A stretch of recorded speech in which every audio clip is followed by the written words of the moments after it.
법정에서 재판이 이루어질 때요, 재판부가 감안하는 중요한 요소 중에 하나가 디테일입니다. 디테일. 사건마다 그 사건을 동시다각도로 촬영한 CCTV 파일이 있다면, 그러면 재판 금방 끝나겠죠. 근데 여러분도 예상하시듯이 누가 범죄 현장에서 자기가 죄를 짓는데 촬영을 하겠습니까? 평소에도 범죄가 아니어도 사생활 침해 이런 거 걸려서 남 촬영하는 거 쉽지 않은데, 어떤 사건의 CCTV 파일을 확보한다. 거의 불가능에 가깝습니다. CCTV가 없거나 사각지대에서 일어나는 일이 다반사고요. 간혹 일부 파일이라도 촬영된 거 혹은 녹음된 게 있다면 감사할 따름이죠.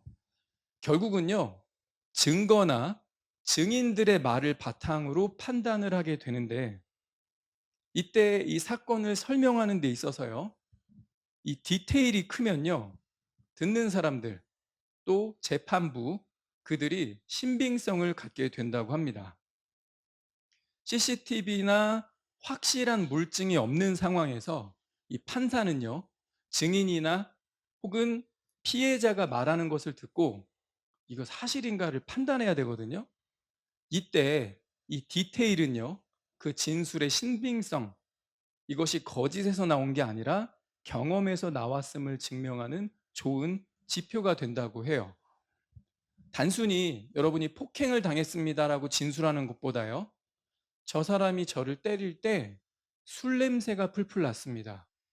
저를 때리려고 확 이렇게 숙였다가 가슴에 있던 주머니에서 뭔가가 떨어졌는데 딱 보니까 지포 라이터, 쇠로 된 라이터 있죠? 그런 라이터였더라고요. 이 사람이 그걸 주워서 자기 왼쪽 호주머니에 넣었어요. 떨어뜨렸는데 쇳덩어리니까 분명히 기스난 자국이 있을 겁니다. 그리고 그때 제 그 옆에 주변에, 제가 기억나는 게 쿠팡 트럭이 있었는데, 그 트럭만 찾으면 이 블랙박스로 갖다 확인할 수 있을 텐데 너무 아쉬워요. 이런 얘기를 들으면요, 검사가 몇 시쯤이었죠? 그 지역 일대에 그 날짜에 그 시간대에 지나가는 쿠팡 기사 바로 조회하면 찾을 수 있죠. 이렇게 접근한다는 거예요. 거짓말을 지어낼 때는요, 주요 사건 위주로 생각하기 때문에 주변의 사소한 디테일까지 꾸며내는 게 되게 어렵습니다.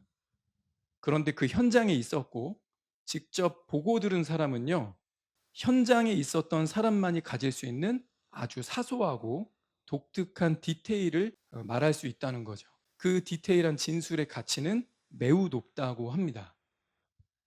여러분이 성경을 읽다 보면 하나님이 말씀하신 예언들을 대하면요, 진짜 디테일하다는 생각을 하게 됩니다.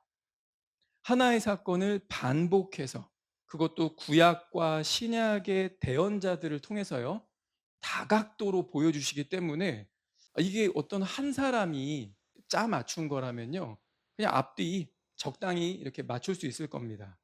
그런데 서로 다른 사람인데 동시대 사람이 아니야. 완전 다른 세대의 사람들을 통해서 미래의 일을 여러 각도로 기록했습니다. 그렇다면요, 둘 중 하나일 거예요. 성경 예언의 디테일은요, 허구로 가득한 거짓이든지, 아니면 정말 역사를 주관하는 어떤 전능한 신께서 실제 되어질 일을 자신 있게 구체적으로 기록한 사실이든지, 확실하기 때문에 정말 자신 있게 기록한 진짜거나, 아니면 아무 말 대잔치로 떠들어낸 완전 거짓, 둘 중 하나라는 겁니다. 디테일한 설명은요, 그 현장에 있어 그 사건의 목격자였거나 그 사건의 주인공이었던 사람들이 자신 있게 증언할 수 있는 거죠. 하나님은요, 지금까지 수많은 예언을 성경에 기록해 두셨고요, 학자들이 해석하는 조금 편차가 있긴 하지만 80% 이상이 성취되었습니다. 그 말은요, 남은 20%도 이미 성취된 80%가 보증하고 있다는 거죠. 지난주에 19장 전반부를 했고요, 오늘은 19장 후반부인데 예수님의 지상 재림을 다루고 있습니다. 예수님의 재림을 신약, 구약 언급한 대목이 너무 많아 가지고 오늘과 다음 주 연계해서 예수님의 이 지상 재림에 대한 부분을 살펴볼 겁니다. 오늘 읽은 19장 11에서 21절은 예수님의 지상 재림과 아마겟돈 전쟁을 다루고 있습니다. 개요부터 살펴보고 갈게요. 11절을 보시면 예수님의 성품을 기록하고 있습니다.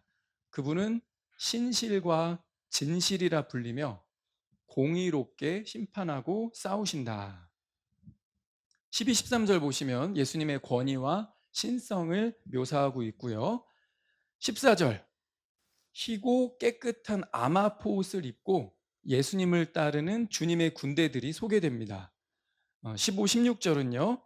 날카로운 검으로 만국을 치시고 맹렬한 진노의 포도주 틀을 밟으시는 주님의 권능과 그분의 칭호를 보여주고요. 17, 18절, 한 천사가 하늘의 모든 새들을 불러 모읍니다. 와라, 와서 먹으라. 하나님이 베푸신 큰 만찬에 오라, 와서 먹으라. 이렇게 초대합니다. 마지막 19에서 21절은요. 적그리스도 세력과 예수님의 군대가 맞붙는 전쟁입니다. 별도의 긴 전투 과정 없어요. 시시하게요. 단번에 끝납니다. 예수님의 입에서 나오는 말씀의 검으로 적들의 그 셀 수 없이 많은 군대는 단번에 죽고 예수님의 즉각적인 승리를 보여주며 끝이 납니다. 19장 오늘 다룰 본문을 한 줄로 요약을 하면요. 흰말을 탄 예수님이 지상재림하셔서 그분의 입에서 나오는 말씀의 검으로 아마겟돈에 모인 적그리스도 세력을 일거에 척결하시고 완전히 승리하신다. 자, 개요를 살펴봤고요. 자, 조금 더 이제 구체적으로 보시면 11절에서부터 예수님의 이름 세 가지를 소개합니다. 11절부터 16절까지 name, 이름이라는 단어가 세 번 나오고요. 그 이름이 구체적으로 뭔지를 세 가지로 소개를 해주고 있어요. 첫 번째는 그 위에 앉으신 분은 신실과 진실이라 불리며, 예수님의 첫 번째 이름은 신실과 진실입니다. 이것의 의미는요, 약속을 반드시 지키시고 공의롭게 심판하시는 분이다. 영어로 faithful이라고 하죠. 신실함, 우리말로는 신실함으로 번역이 됩니다.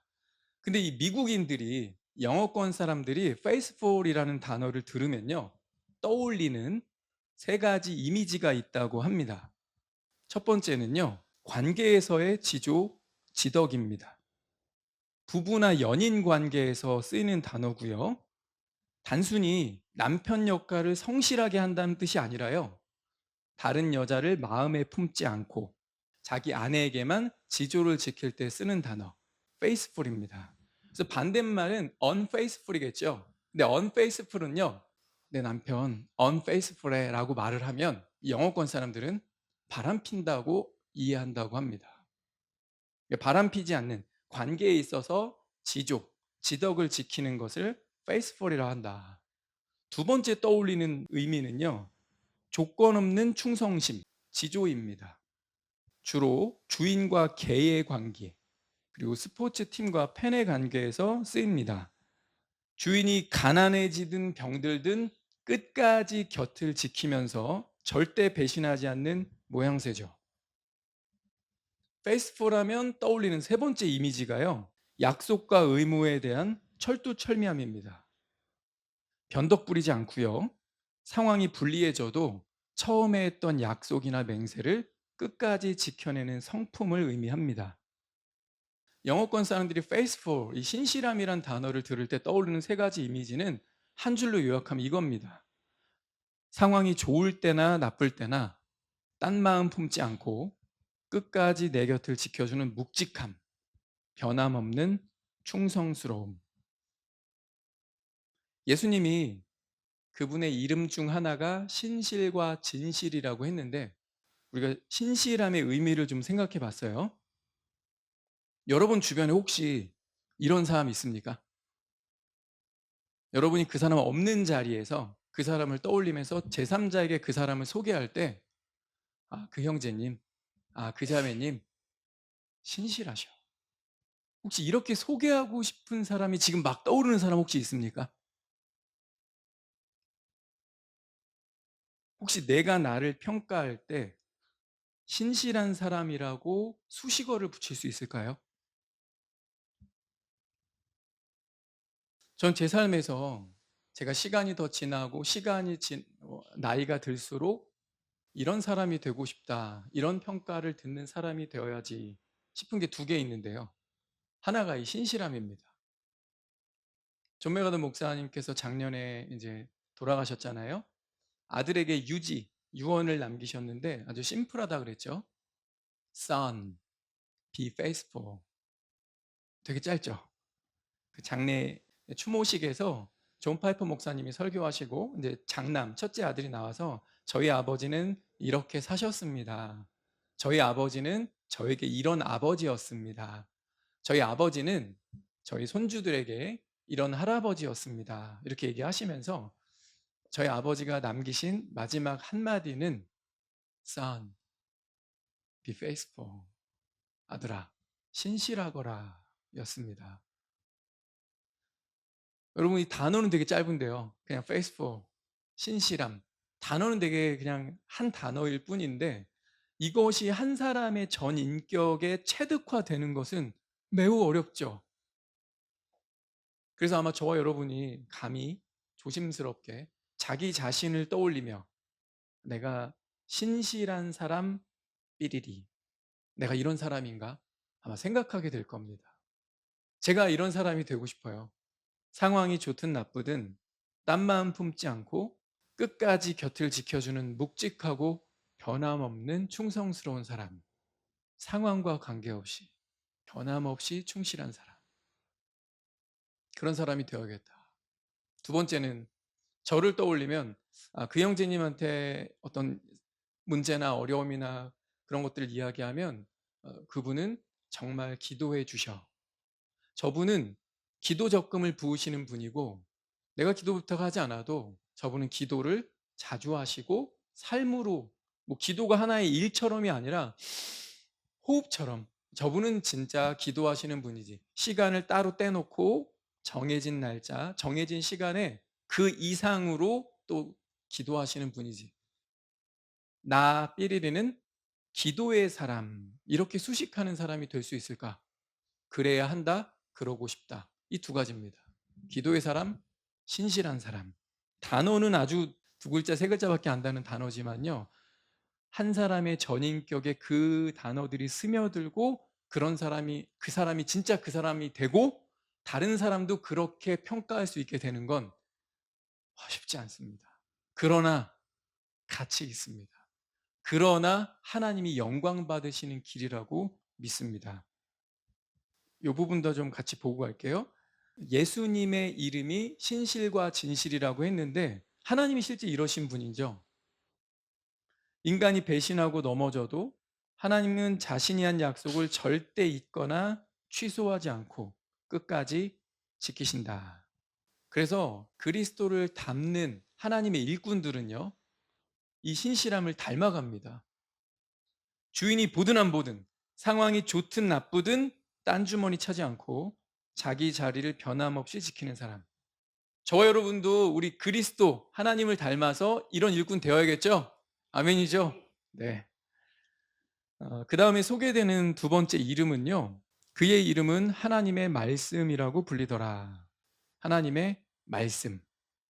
이것의 의미는 창조주의자, 하나님의 뜻을 세상에 완전하게 선언하고 집행하시는 분이라는 뜻입니다.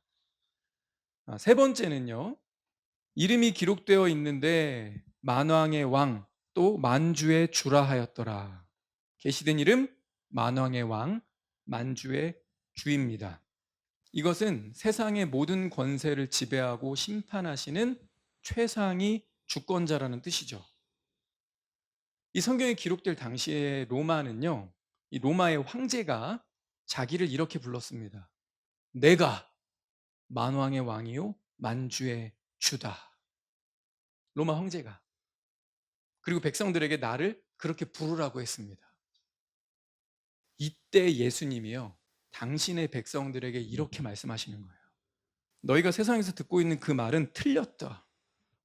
로마 황제가 아니라 바로 나, 예수 그리스도가 만왕의 왕이요 만주의 주다. 주님의 백성들에게 주님이 분명하게 말씀하시는 거예요. 여러분, 이 이름이 믿음의 결단을 요구하는 메시지입니까? 로마 황제 시저냐? 예수 그리스도냐? 만약에 여러분이 후자를 택한다면요, 재산을 잃고요, 높은 세금을 내야 되고요, 자녀 교육이 박탈당합니다. and 일자리까지 잃습니다. 그리고 추방돼요. 감옥에 들어가거나 죽기까지 합니다.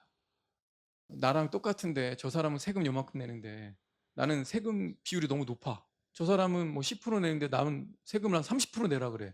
억울하죠? 말도 안 되죠? 이거 따져야 되죠? 예수 그리스도가 나의 주다, 나의 하나님이다라고 말하는 순간 그렇게 되는 거예요. 대한민국은 얼마나 자녀 교육열이 높습니까?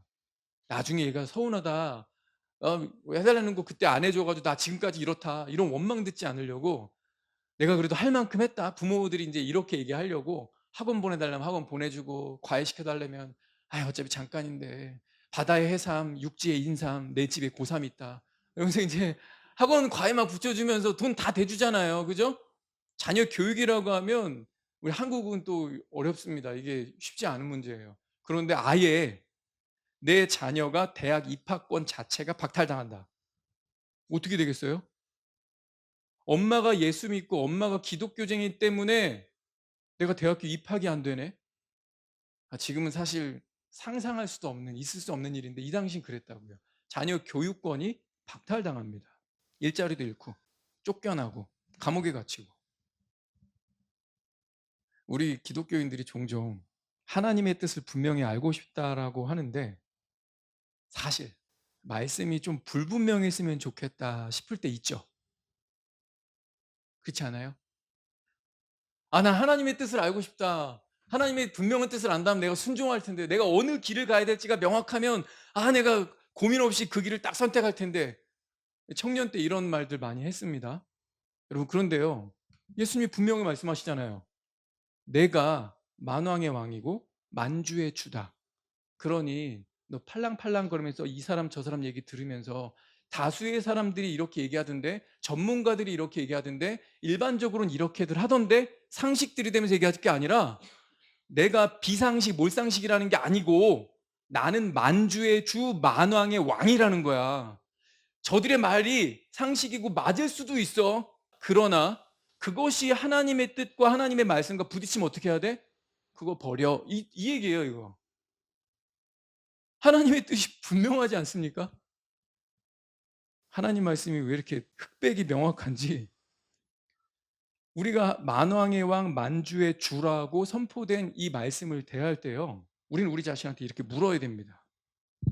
만왕의 왕 만주의 주, 우리의 하나님, 이거 말고요, 예수님은 나 개인의 왕이요 개인의 주님이신가? 그분은 오늘 내게 왕으로서 개인적으로 명령하시고 개인적으로 말씀하고 계시는가? 그분이 내 삶을 주관하시는가? 내 삶에 개입하시고 계신 주님이신가? 그리스도의 사람, 크리스천이 뭐라 그랬어요? 로마서 8장에 하나님의 영으로 인도함을 받는 그가 하나님의 아들이라. 그죠? 예. 그리스도의 영이 없으면 그리스도의 사람 아니라. 근데 그리스도의 영이 있는 사람이 어떻게 하는가? 그 뒤에 설명해 주잖아요. 하나님의 영으로 인도함을 받는 그가 하나님의 사람, 그리스도의 사람, 크리스천이라. 그죠? 지금 똑같은 얘기하고 있잖아요. 만왕의 왕, 만주의 주. 나 개인의 주님으로서 오늘 내게 말씀하시고 내게 명령하시고 내게 개입하시고 내 삶을 주관해 가시는가? 그렇다면 이 이름값 하시는 거죠, 예수님이. 근데 내가 이분의 자녀, 이분의 백성, 내가 구원받았다라고 하는데 내가 잘못하면요, 내가 반대로 가면요, 이분의 이름값이 빛을 발하겠죠. 둘 중에 하나는 틀린 걸 거예요. 내가 가짜인데 진짜라고 우기고 있는 거든지, 아니면 진짜인데 깨닫지 못하고 잠자고 있는 거인과 같이 성령을 소멸시킨 채 살고 있어서 예수님의 이름값이 안 되도록, 예수님의 이름값이 빛바래도록 살고 있든지, 둘 중에 하나일 겁니다. 네 번째, 여기 관전 포인트가 하나 있어요. 12절인데요. 12절에 이렇게 기록이 되어 있습니다. 그분께는 기록된 한 이름이 있는데 아무도 모르고 오직 그분 자신만이 아셨더라. 아니, 아무도 모르고 그분 자신만이 아셨더라. 계시된 이름 세 가지가 있었고요. 계시되지 않은 이름이 하나 언급이 되죠. 그냥 훑어 읽으면 뭐야, 어차피 알려줄 거 아니면 이 말 뭐하러 했어요, 괜히 궁금하게, 뭐 이런 생각 들죠. 이런 거 앞에도 있었죠. 그죠? 하늘의 천둥 소리처럼 한 천사가 뭔가 말을 하는데 사도 요한이 받아 적으려고 하니까 받아 적지 말고 임봉하라, 이 앞에서도 나왔죠. 오, 하나님 왜 이러실까? 어차피 계시 안 하실 거면, 본인만 아실 거면 아무도 모르는데 이 말을 왜 써놨을까? 왜 써놓으신 것 같아요? 그리스도께서 구원자이자 심판주로서 갖는 세 가지 이름을 11, 13, 16절에 밝혀주셨지만요, 인간에게요, 지식의 한계를 선언하는 겁니다. 우리가 하나님 말씀을 받고 읽고 공부해보고 해석하고 이해하려고 노력도 하지만요, 우리 인간이 하나님의 말씀을 완전히 다 이해할 수는 없죠. 이게 우리한테 주는 시사하는 바가 굉장히 커요. 그럼 박진영 씨가 첫 열매들 교회인가? 어떤 교회를 지금 개척해서 송파 쪽에 교회를 지금 하고 있습니다. 박진영 씨가 삼위일체에 대한 주제를 가지고 강의를 한 게 하나 있습니다. 이단으로 지정된 양태론을 얘기하고 있어요. 양태론이 뭐냐면, 삼위일체라는 게 인간의 언어로 사실 이해되거나 우리가 그것을 완전히 습득할 수 있는 내용은 아니죠. 성령론 할 때 그 교리는 따로 이렇게 이미 몇 번 했었지만요, 간단하게 보면 아버지 하나님이 계시고 하나님의 영, 성령이 계시고, 그리고 아버지 하나님의 아들 하나님, 성자 하나님이 있죠. 그죠? 성경은 다 따로따로 언급이 여러 곳에서 언급이 되고 있습니다. 근데 디모데전서 가니까 There is one God, 한 하나님이 계시대요. 한 하나님이 계시는데, 왜 근데 구약이나 신약이나 여기저기에 아들 하나님, 아버지 하나님, 그리고 하나님의 성령이 따로 언급이 되고 다른 위격으로 성경이 소개하고 있을까? 이게 성경을 공부하는 분들의 참 고민이고 딜레마예요. 그래서 이걸 이해하는 데서 최소 손대지 않는 건 뭐냐면요, one essential, three person. 본질이 같은데 one essential, 근데 three person, 세 위격으로 계시다. 그래서 그걸 삼위일체라고 표현합니다. 우리 인간의 언어로는, 우리 인간의 이해력으로는 넘어가는 부분이에요. 1 더하기 1 더하기 1 하면 3이죠. 그죠? 수학적으로는. 근데 1 곱하기 1 곱하기 1 하면 1이에요. 근데 삼위일체는 성경이 말하고 있는 1 더하기 1 더하기 1의 개념인데, 하나님이 결론 내실 때 There is one God, 한 하나님이 계시다, 이렇게 성경을 기록해 두셨어요. 그러니까 이게 어떻게 이해해야 돼? 분명히 구약이나 신약이나 다른 위격의 다른 하나님으로 소개가 되고 있는데, 세 분이 존재하시는데 한 하나님이 계시다. 많은 사람들이 막 물이 원 에센셜 아니냐, 질적으로는 똑같은데 액체, 고체, 기체로 있는 것처럼 하나님도 그렇다. 여러분, 근데 이거 양태론이에요. 조금 차갑게 하면 얼음으로 존재하고, 조금 뜨겁게 하면 액체로 존재하고, 더 뜨겁게 하면 기체로 존재하고. 하나님 이런 분인가요? 아니에요. 이런 걸 가지고 막 설명을 하는 분이 있어요. 뭐 계란, 노른자와 흰자와 껍질, 삼위일체다. 근데 여러분, 우리가 계란 껍질 가지고 계란이라고 하지 않죠. 노른자만 가지고 계란이라고 하지 않죠. 이 세 개가 다 있어야 하나예요, 계란. 그죠? 인간이 자꾸 인간의 언어나 경험으로 하나님 이해하려고 하면 안 되는 거 있습니다. 박진영 씨가 하나님 한 분이시니까 There is one God, 요것만 가지고 뭐라고 설명해요? 하나님이 어떨 때는 아버지 하나님으로 자신을 드러내시고 어떨 때는 아들로 변장하고 이 땅에 오신 거야. 그리고 어떨 때는 영으로 존재하셔. 그러면서 이렇게 설명해요. 제가 박진영이 JYP 대표고 제가 집에 가면 애들 아빠입니다. 제가 남편입니다. 그리고 제 부모님한테는 아들이에요. 이것처럼 한 존재가 여러 포지션을 가질 수 있잖아요. 삼위일체가 이런 겁니다. 여러분 이거 이단입니다. 아, 왜 그렇게 얘기하시지? 이분이 이 삼위일체 강의를요 1시간짜리로 하셨어요. 근데 자기의 언어로 이해를 자기가 일단 안 돼서 힘들었대. 그리고 여러분이 이해할 수 있는 언어로 제가 최대한 설명을 해보겠대. 그러니까 인간을 이해시키려고 하다 보니까요 하나님이 보여주신 걸 자꾸 넘어가려고 그래요. 그리고 이런 거 왜 있겠냐니까요. 아니 말해주지 않을 거잖아요. 근데 이거 왜 기록하셨어요? 이 앞에 있는 것도 또 왜 기록하신 거예요? 계시록에 왜 이런 패턴이 왜 나오는 거예요? 인간의 지식의 한계를 선언하시는 겁니다. 더듬이로 앞을 감각적으로 느끼는 이 곤충, 개미가 인간 이해할 수 있나요? 인간 못 봐요. 저 밑에 기어가는 개미는요, 인간 못 봅니다. 그래서 뭐 하죠? 앞에 기어간 개미가 엉덩이에서 내놓는 페로몬 냄새에 맡고 따라가는 거죠. 그래서 이렇게 저저저 같이 일렬로 이렇게 개미들이 가는 거예요. 그들은 눈으로 갖다 이렇게 다 보고서 전인격을, 우주를, 인간 몸을 이렇게 볼 수 없습니다. 하나님의 창조 질서 안에도요. 얘가 얘 이해 못하고 얘도 얘 이해 못해. 근데 하물며 온 우주 만물을 만드신 하나님의 그 존재를 우리 인간의 언어로, 인간의 이해력으로 다 담으려고 하는 것 안 된다는 거죠. 우리는 하나님께서 보여주신 것까지 보고요. 하나님이 알려주신 것까지 알려고 해야 합니다. 하나님이 보여주지 않으시려고 하셨다면요. 그냥 남겨두는 것이 정답입니다. 하나님의 거룩한 신비이기 때문이죠. 자, 이어지는 17절부터는요. 예수님이 지상 재림하신 후에 지상에서 행하시는 전쟁을 보여줍니다. 신약 성경은 총 260장인데 재림 얘기가 318회 나옵니다. 한 장에 한 번 이상인 거죠. 그만큼 신약 성경의 핵심 주제가 예수 그리스도의 영광스러운 재림을 다루고 있다는 겁니다. 그럼 여러분 구약 성경은 몇 번 나올까요? 구약 성경. 구약에서 성경을 기록하는 대언자들 입장에서는 아직 예수님이 이 땅에 오지도 않으셨잖아요. 그죠? 초림도 안 하셨는데 기가 막힌 게 구약 성경은요. 재림에 대한 언급이 2배 더 많습니다.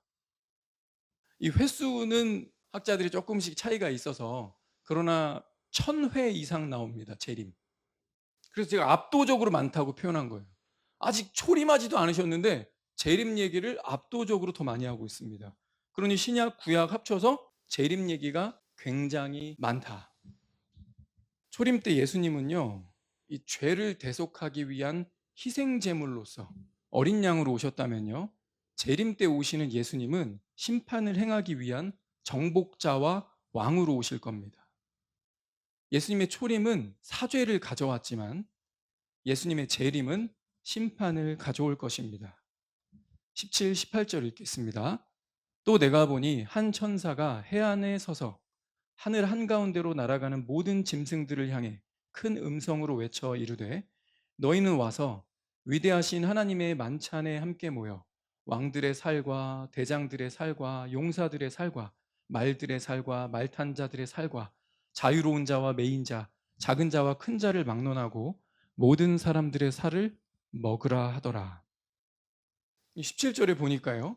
하나님의 큰 만찬이라고 했습니다. Great Supper. 큰 만찬.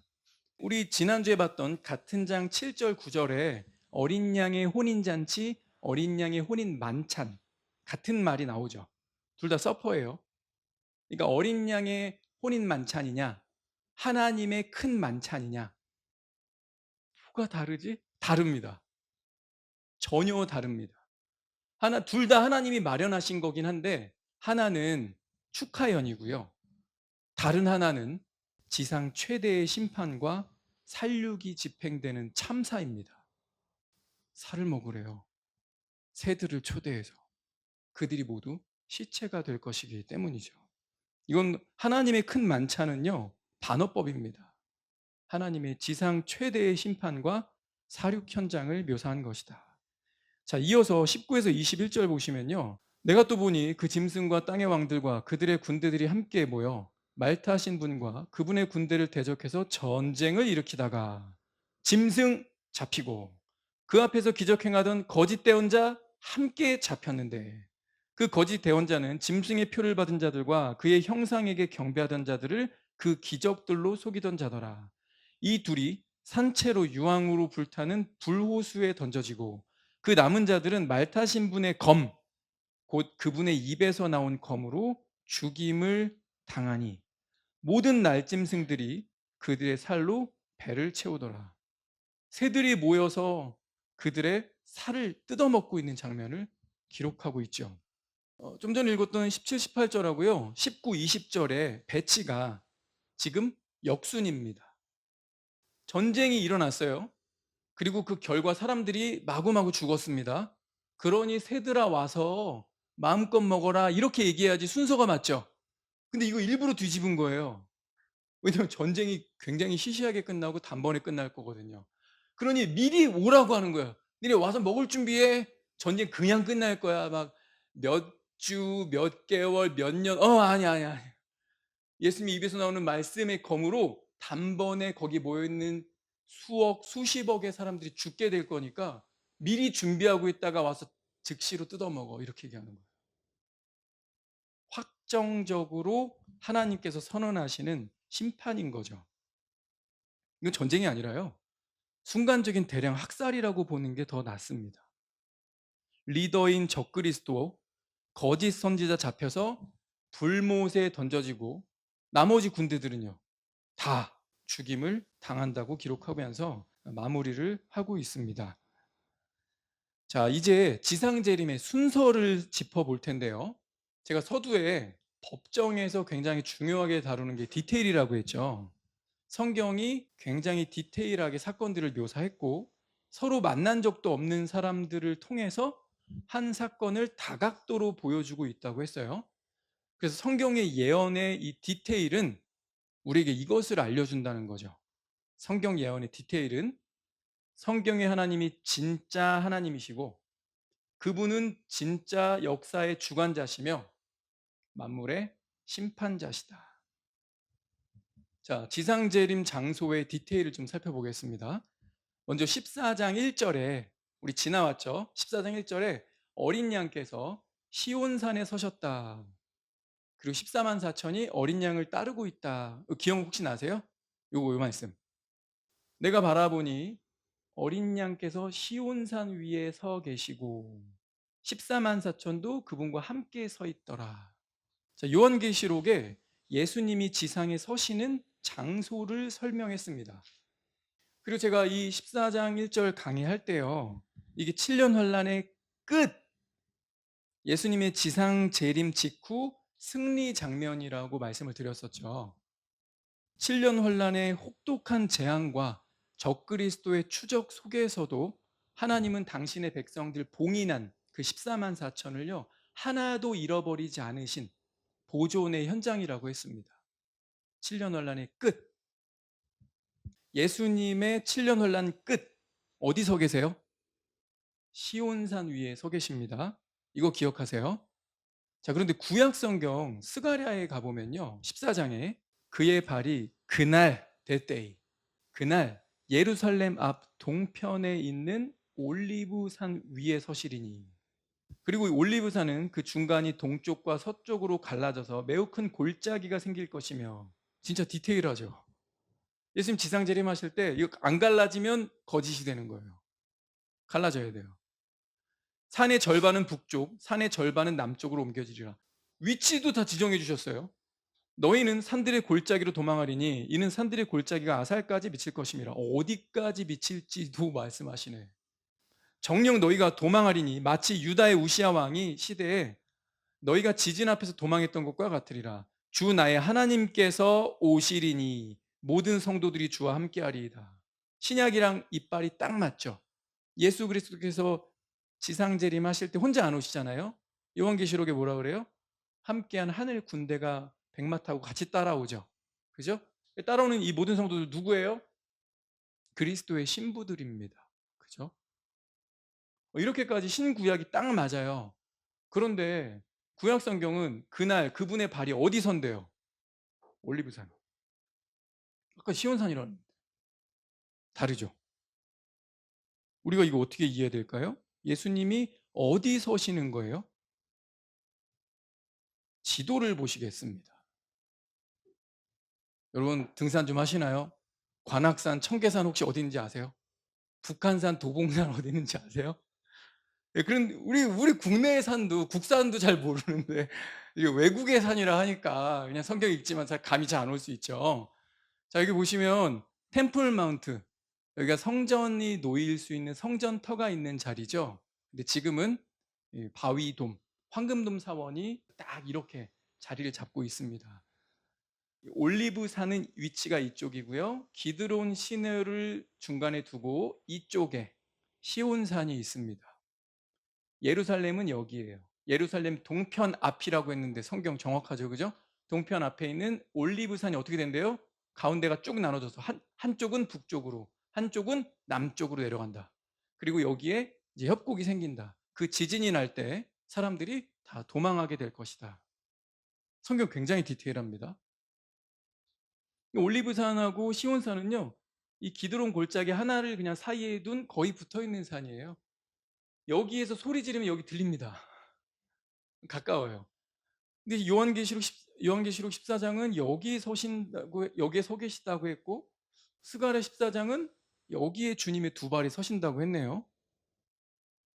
시온산은요, 성경에서 좁게 볼 때는 예루살렘의 한 언덕을 지칭하고요, 넓게는 예루살렘 전체 메시아의 통치 본부를 상징했습니다.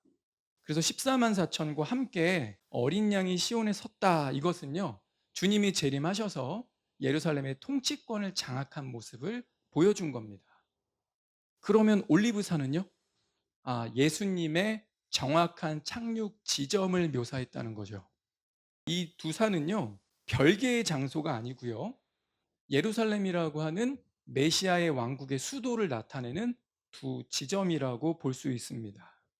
올리브산은 재림의 지점이고, 시온산은 뭐예요? 주님이 직접 통치하시는 보좌의 자리다. 예수님이 올리브산에 내려오셔서 시온산의 통치의 보좌를 지으신다는 거죠.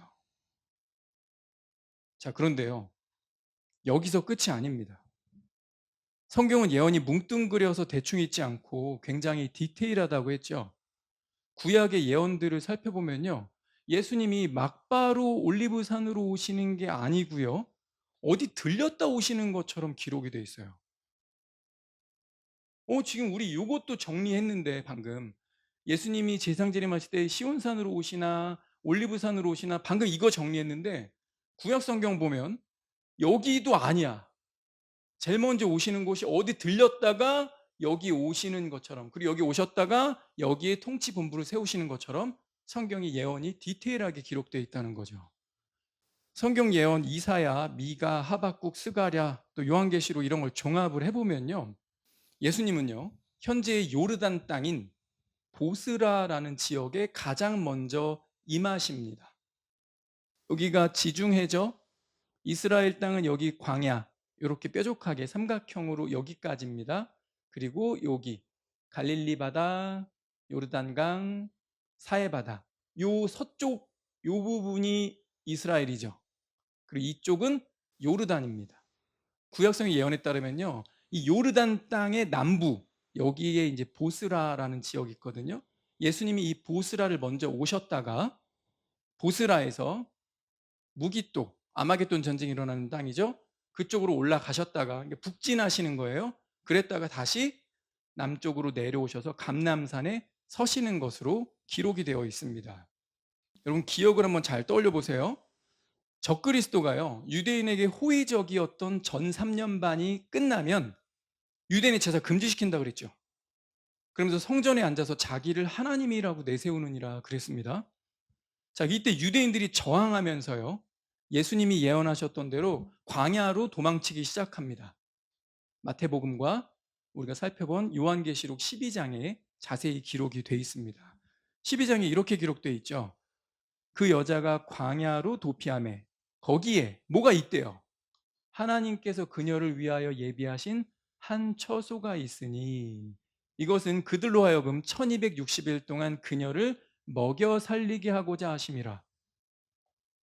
자, 후 3년 반이 되면 적그리스도가 본색을 드러내면서 유대인 핍박하고 성전 제사 금지시키죠. 그랬더니 유대인들이 도망을 쳐요.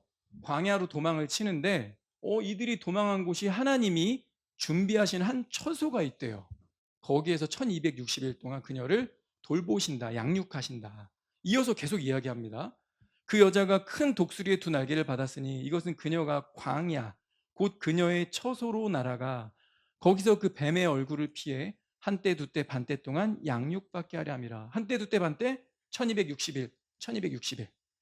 뱀이 자기 입에서 여자의 뒤로 물을 홍수같이 내뿜어 그녀를 홍수에 떠내려가게 하려 하였으나, 여기서 여자는 이스라엘을 뜻한다고 했죠. 그리고 구약 성경에서요, 대규모 군대가 진격하는 모습을 넘치는 강물이나 홍수로 많이 묘사를 했습니다. 마찬가지로 여기서 뱀이 토해낸 물은요, 이스라엘을 전멸시키기 위해서 적그리스도가 보내는 군대입니다. 적그리스도가 광야로 도망친 유대인들 말살하려고 추격 군대를 보낸다는 거예요. 적그리스도 군대가 이스라엘 피난처로 말려들 때 하나님은 유대인들을 보호하신다는 거죠. 말씀 다시 한번 보세요. 적그리스도가 유대인들을 핍박할 때 6절, 하나님이 예비하신 한 처소가 있으니, 14절도 광야, 그녀의 처소가 딱 있대요. 그러니까 이 후 3년 반 때 하나님이 정하신 광야에 어떤 처소가 있다는 거 확실하죠? 어딜까요? 괜히 궁금하죠? 추측하지 말래놓고서. 어딜까요? 아무튼 처소는 확실히 있어요. 있다고 하니까, 그죠? 근데 존 메가더 목사님과 학자들 상당수가요, 이때 유대인들이 도망하는 곳을 요르단 남부에 있는 현재 지명 페트라라는 지역일 거라고 추정합니다. 이유가 있어요. 첫 번째 이유는요, 지도를 보시면 지중해, 이스라엘, 예루살렘, 그리고 이쪽이 전부 요르단이죠. 조금 확대해 보면요, 요르단 남부에 페트라라는 지역이 있거든요. 이걸 좀 더 확대해 볼게요. 그러면 이쪽이 페트라인데 여길 들어가는 이 길이 시크 협곡이라는 곳을 통과해서만 들어갈 수 있습니다. 굉장히 좁아요. 여기 특징이 어떠냐면요, 길이 이렇게 생겼어요. 사람 여기 있습니다. 요만합니다. 좌우로 100m 넘는, 이거 뭐라고 해야 돼? 담벼락은 아닌데 엄청나게 큰 바위들이 길을 양쪽을 이렇게 하고 있습니다. 다른 사진들 보셔도 이렇게 되어 있어요. 100m 넘는 거대한 바위들. 여러분 혹시 영화 300 보셨나요? 영화 300 보면 페르시아 군대가 막 수십만의 대군을 끌고 바다를 통해서 육지로 정착을 했는데, 이 스파르타를 치러 가는데 딱 요런 길에 서 있죠. 300명 대 수십만 수백만 대군인데 이쪽에 아무리 숫자 많아도 소용없어. 이런 곳에서 입구 딱 맞고 300명의 정예 병사가 있으니까 스파르타로 진격이 안 되죠. 그죠? 지금 똑같은 그런 지형입니다. 이곳은요, 양쪽에 100m 넘는 거대한 바위가 있기 때문에, 근데 폭은 수미터에 불과해요. 진영을 갖춘 군대가 아무리 숫자가 많이 와도요, 진입하는 게 불가능합니다. 이 관광지예요. 어마어마하죠. 두 번째 이유는요, 보스라라고 되어 있는 단어는요, 양의 우리 요새라는 뜻을 갖고 있습니다. 구약 성경에 이제 이렇게 예언이 되어 있습니다. 오 야곱아, 내가 반드시 내 모든 자들을 모으리라. 내가 반드시 이스라엘의 남은 자를 모으리라. 내가 그들을 보스라의 양같이 모으며 그들의 우리 가운데 있는 양떼처럼 함께 모으리라. 그 모인 사람의 수가 많음으로 인하여 그들이 큰 소리를 내리라. 주님이 마지막 때 이스라엘의 남은 자들을 모으실 거라고 예언하고 계신 거죠. 사방이 거대한 바위벽으로 둘러싸여서 안전한 양의 우리처럼 생겼죠. 어디가요? 페트라가. 그래서 양의 우리라는 의미를 지닌 보스라의 어원과 완벽히 일치합니다. 요르단 남부의 페트라가 유대인들이 환란기 때 도피할 그 처소일 것이다 라고 추정하는 세 번째 이유는 이게 결정적인 건데, 성경의 지명 예언 때문에 그렇습니다. 성경의 지명 예언. 다니엘서 11장 41절에요. 이렇게 기록되어 있습니다. 이거 한번 같이 읽어볼까요? 이거? 그가 또한 영화로운 땅으로 들어가며 많은 나라를 뒤엎을 것이나 이들 곧 에돔과 모압과 암몬 자손의 우두머리는 그의 손에서 피하리라. 다니엘서 11장은요 예언인데 굉장히 길고 자세합니다. 다니엘서 11장은 총 45절로 돼 있는데요, 35절까지는요 그 예언을 받은 이후에 가까운 시일에 이루어졌어요. 근데 11장 36절부터 마지막 절까지는요 이루어지지 않았습니다. 그래서 성경 해석하기를 36절부터 마지막 45절까지는 적그리스도에 대한 이야기구나 라고 이해를 합니다. 근데 그 41절에 이렇게 써 있는 거예요. 적그리스도가 그가 영화로운 땅 예루살렘으로 들어가서 많은 나라를 뒤엎을 것이지만 에돔, 모압, 암몬은 그 손에서 피한다. 여러분 이게 중요한 게요, 유대인들이 성전 제사를 드리려면 미국에 있으면 안 되죠. 이스라엘 땅에 있어야 돼요. 맞죠? 예, 이스라엘 땅에 모여서 성전 제사를 드리며 하나님을 예배하고 있는데 갑자기 적그리스도가 그거 못하게 하고 핍박하고 죽이려고 하잖아요. 그럼 이들이 지금 당장 비행기나 개인 전용 헬기 타고 미국으로 튈까요? 그게 안 돼요. 그래서 이들이 도피할 광야는요 일단 이스라엘이랑 가까워야 돼요. 이스라엘이랑 가까운 나라 누구예요? 국경 붙대고 있는 요르단이죠. 근데 주님이 2주 전에 봤습니다. 바벨론은 적그리스도의 행정적 수도라고 했죠.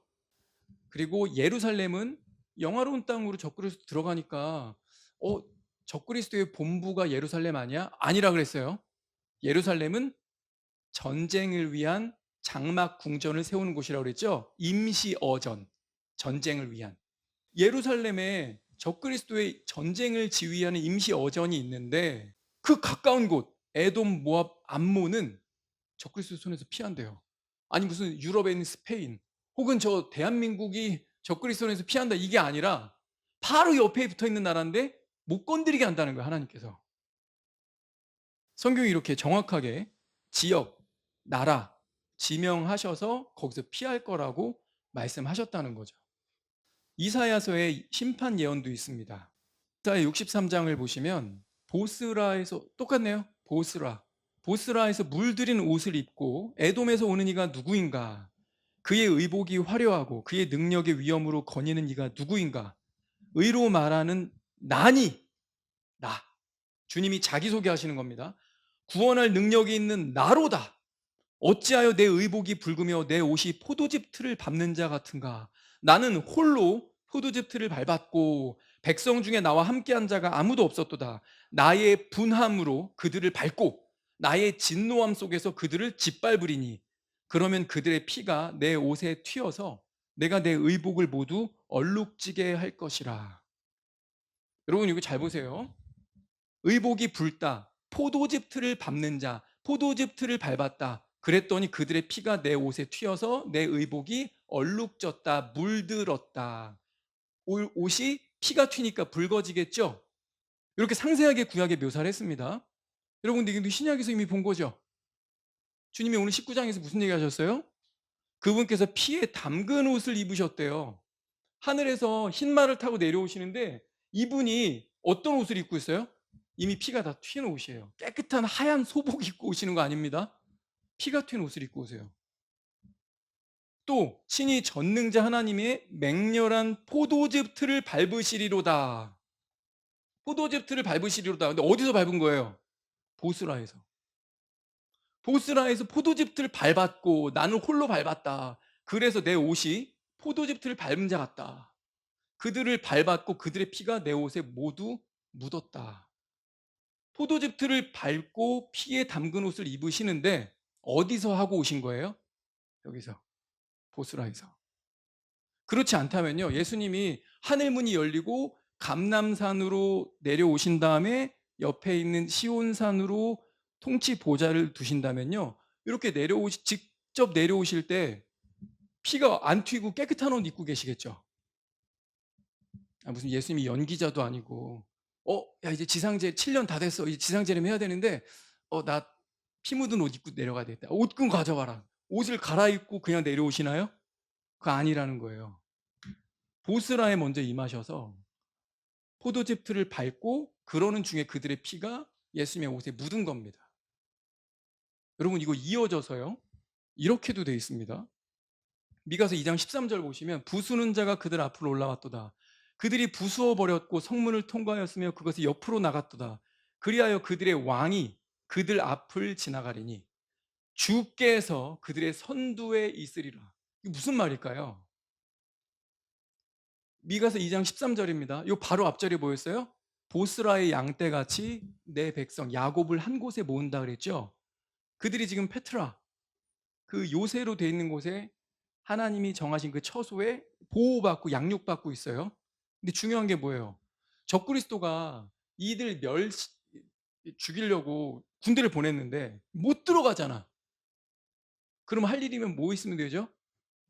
그냥 그 앞을 봉쇄하고 얘네 왔다 갔다 못하게 하면 어차피 시간 지나면 굶어 죽겠죠. 그죠? 전쟁에서 그러잖아요. 자기가 못 들어가면 그 앞을 봉쇄한 다음에 물길 끊어버리고 지나다니는 상인 없게 하면 안에서 다 죽는 거 아니에요. 성에서 그 함락할 때 그렇게 하잖아요. 지금 둘러싸였는데 부수는 자, 더 브레이커, 예수 그리스도입니다. 주께서 오셔서 그 막혀 있는 담들, 적들의 진영을 포도즙 틀을 밟으시면서 그들을 제거하시고 그 앞에 막혀 있던 모든 것들을 부수시는 거예요. 그들 앞으로 올라왔도다. 부수시면서 처소에서 양육받고 있는 그들 앞으로 올라오신 거예요. 그들은 그 안에서 갇혀 있었죠. 나가지도 못하고. 올라왔도다. 그들이 부수어 버렸고 성문을 통과했으며, 주님이 올라오실 때 다 부수고 적들을 진멸하고 올라오셨으니까 그 유대인들, 이스라엘 백성들이 부수면서 성문을 통과하면서 나가는 거예요. 그것을 옆으로 나간다. 이제 밖으로 나갈 수 있어요. 나가는데 예수님이 어떻게 하시죠? 왕이 그들 앞을 지나가시리니 주께서 그들의 선두에 있으리라. 이제 자신이 구원한 이 처소에 있던 이스라엘, 그들을 데리고 어디 가세요? 북진하십니다. 그들 데리고 이끌어 가시는 거예요. 하박국에 이렇게 예언되어 있습니다. 하나님은 대만에서부터 오시며, 대만 어디냐면 보스라 인근 지역이에요. 요르단 남부입니다. 똑같이. 그러니까 그들을 구원하시고 주께서 위로 북진에 올라가시는 거예요. 가실 때 혼자 안 가십니다. 자신이 구원한 이 이스라엘 백성들을 데리고 위로 가시는 거예요. 성경 진짜 자세하죠. 정말 디테일하죠. 정리해보면 이런 거예요. 예수님이 단번에 감람산으로 오셔서 시온산 가시는 게 아니고요. 그 전에 에돔 땅 보스라에 주님 먼저 임하셔서 적들을 죽이시고, 그리고 그들의 적들을 제거하시고 진멸하실 때 포도즙 틀을 밟는다라고 묘사되었는데, 그들을 제거하고 당신의 백성들 구원하신 이후에 어디로 가세요? 북진하십니다. 아마겟돈, 적그리스도와 그 왕들의 군대들이 모여있는 본진 가셔서 그들을 또 제거하시고, 온몸에 적들의 피가 묻어 있죠. 그 채로 올리브산에 오시는 겁니다. 그리고 통치의 보좌로 이동하신다. 다시 한번 그림으로 볼까요? 요르단 남쪽에 있는 보스라에 먼저 임하셔서 당신의 백성들 이스라엘을 포위하고 있는 적들을 진멸하시고 포도즙 틀을 1차로 밟으시고, 그 다음에 북진하셔서 아마겟돈에 모여있는 적그리스도의 본진을 또 진멸하시고, 그런 이후에 왕으로서 자신의 통치 보좌가 있는 올리브산으로 오셔가지고 거기서 시온산으로 보좌의 자리를 두신다. 이런 메시지는 은혜는 안 되지만 기독교적인 느낌이나 뭔가 이게 터치되는 느낌은 없지만, 여러분, 이런 디테일이 성경에 있다는 것은요, 결국 하나님께서는요, 두고 봐라. 내 말대로 되는지 안 되는지. 안 되면 니들이 나를 안 믿어도 괜찮아. 아니라면 하나라도 1.1핵 중에 하나라도 안 되면 니들이 나를 평가할 때 가짜라고 얘기해도 괜찮아. 그리고 그 이후로 전능함이라는 말 안 써도 괜찮아. 하나라도 내가 말한 대로 안 되면. 근데 잘 생각해봐. 내가 이렇게까지 상세하고 디테일하게 얘기했는데 그것들이 하나하나 하나하나 완벽하게 된다면 나 누구지? 전능한 하나님, 역사의 주관자 하나님, 만군의 여호와, 만왕의 왕, 만주의 주. 맞죠? 그죠? 예, 그래서 우리는 이 예언서들을 특별히 대할 때, 미래에 대한 것들을 대할 때, 와, 여러분 저도 공부하는데 시간 많이 들었습니다. 하나하나 전후 문맥 살피고 번역은 또 어떻게 되어 있나, 주석은 뭐라고 얘기하고 있나, 존 맥카서 우리 형님, 우리 목사님 뭐라고 하시나, 찰스 스윈도 뭐라고 하시나, 하나하나 이렇게 찾는데 시간 너무 많이 걸리고, 그리고 머리에 담는데, 원고 만드는데, PPT 만드는데 진짜 오래 걸렸어요. 여러분 근데 이렇게 하는 모든 과정 속에서 제가 뭘 배우냐면, 하나님 진짜 디테일하시구나. 이거 이렇게 공부 안 하면 알 수 없고 이해도 할 수 없을 만큼 하나님 이렇게 디테일하신 분이구나. 자신만만하시구나. 내가 믿는 하나님 믿어도 되겠구나. 나 확신 갖고 예수 믿어도 되겠구나. 이런 생각이 들더라고요. 여러분도 그러기를 바랍니다. 기도하겠습니다.